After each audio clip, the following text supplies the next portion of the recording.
Edgar Grolot nous attend. Edgar, bonsoir. Salut Edgar. Salut Gilbert, salut tout le monde. Salut Edgar, tu es là parce qu'il n'y a pas une semaine sans qu'il y ait une polémique Yamal. Donc depuis l'anniversaire l'été dernier jusqu'aux examens médicaux maintenant, enfin ça ne s'arrête jamais. Donc raconte tout le dernier épisode en date entre la sélection espagnole et le Barça avec Yamal au milieu.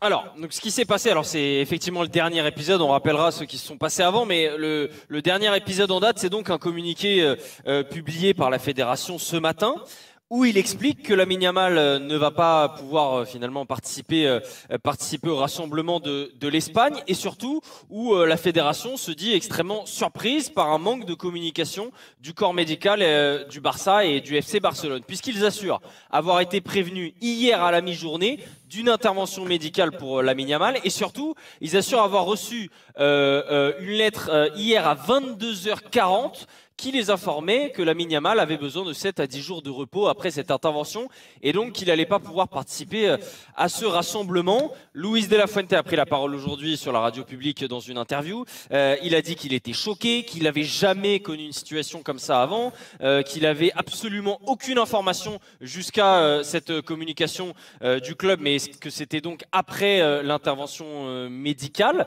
Le Barça, lui, a réagi via la presse catalane en expliquant que leur version, c'était qu'ils avaient bien tenu tout le monde au courant, que tout le monde est au courant, qu'évidemment, ils n'auraient pas fait ça sans prévenir et que donc, il n'y avait pas de surprise pour le staff de Luis de la Fuente. Mais tu le disais, c'était pas le premier acte, le premier épisode, puisqu'il y avait déjà eu des tensions. Le premier épisode, c'était lors de la trêve de septembre, puisque c'était un petit peu l'inverse. Cette fois-ci, c'était le Barça qui en voulait à la Fédé, parce que la sélection avait fait jouer Lamine Yamal un petit peu diminué. Il était revenu blessé de sélection, il avait raté 4 matchs avec le Barça.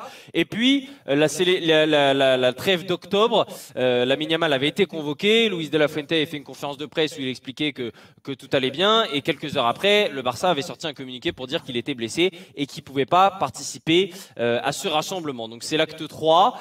C'est vraiment le signe qu'aujourd'hui, les tensions sont présentes entre le Barça, le corps médical du Barça, la Fédé, le corps médical de la sélection. Et en tout cas, on a un Luis de la Fuente qui dit ne pas comprendre comment on peut avoir un manque de communication comme ça. Bon, là, tout à l'heure, on disait, sur ce coup, Yamal, il n'est pas pour grand-chose. Toi, tu dis oui. Non, je sais pas. Edgar, toi, tu dis c'est pur hasard si Yamal est encore au milieu d'une histoire, puisque c'est une sorte de feuilleton permanent, qu'il soit tombé dans une forme de dilettantisme, je sais même plus comment le dire, de nonchalance, je suis dans toutes les histoires, que ce soit par le biais de ma famille, un coup c'est mon père, un coup c'est ma mère, un coup c'est moi, un coup je suis blessé, un coup je suis pas blessé, un coup je suis bon, un coup je suis moins bon, un coup là mon club s'embrouille avec ma fédération. C'est peut-être totalement anecdotique ou pas de sa faute, mais il est tout le temps au milieu des histoires quand même, quoi.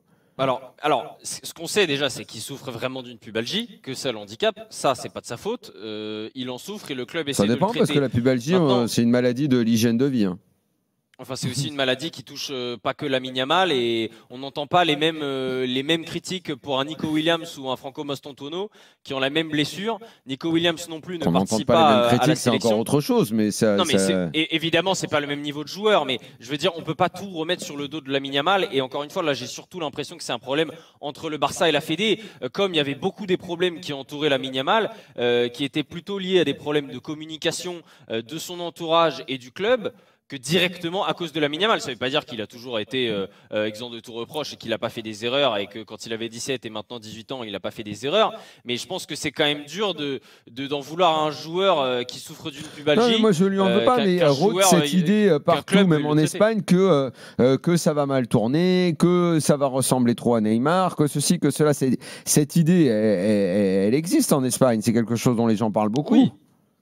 Oui, non, cette idée existe. Maintenant, il y a aussi une autre chose qu'on doit garder en tête, c'est qu'en Espagne, les clubs sont plus importants, clairement, que la sélection, et que donc, ceux qui sont du Barça ou ceux qui sont du Real vont avoir un avis sur la situation, non pas par le prisme de la sélection, c'est ce que demande Luis de la Fuente. Il aimerait bien que pendant les trêves, on voit les choses par le prisme de la sélection, mais il le voit par le prisme de je supporte le Barça, donc le Barça a forcément raison, ou je supporte le Real, donc le Barça est forcément en train de trahir la nation. Le clubisme poussé à l'extrême. Mais ce qui est intéressant, c'est dans cette affaire, c'est le rapport de force permanent et qui se renforce. Pas que chez nous, on a eu le cas en France sur les derniers rassemblements entre les clubs et les sélections. Et là, c'est carrément. Ah, mais ça, en gros, ça, c'est un on gros vous dit même sujet pas. à venir, ça. On vous dit même pas, mais on lui fait faire une petite intervention. Et il arrive, il se pointe alors que la sélection n'est pas au courant. Ça prouve les clubs ont prennent de plus en plus de place, même pendant les trêves internationales. Mais ça c'est un sujet, juste pour conclure, qu'il faudra qu'on aborde dans les semaines à venir avec notre ami David Terrier, le patron de l'UNFP, parce qu'il est en permanence dans les tournées de ces discussions-là et tout, et il parle énormément avec joueurs et clubs de ces histoires de calendrier, et ils en arrivent à une forme de conclusion que on ne va que aller vers une espèce d'affrontement. En gros, pour l'Espagne, c'est match avec cacahuète. Un clubisme toujours poussé qui donc fera qu'on aura les réactions dont vient de nous parler Edgar. Si on invite Terrier, il faut inviter Hervé Renard. Sinon, on n'aura pas un bon débat. Excellente idée. Merci Edgar.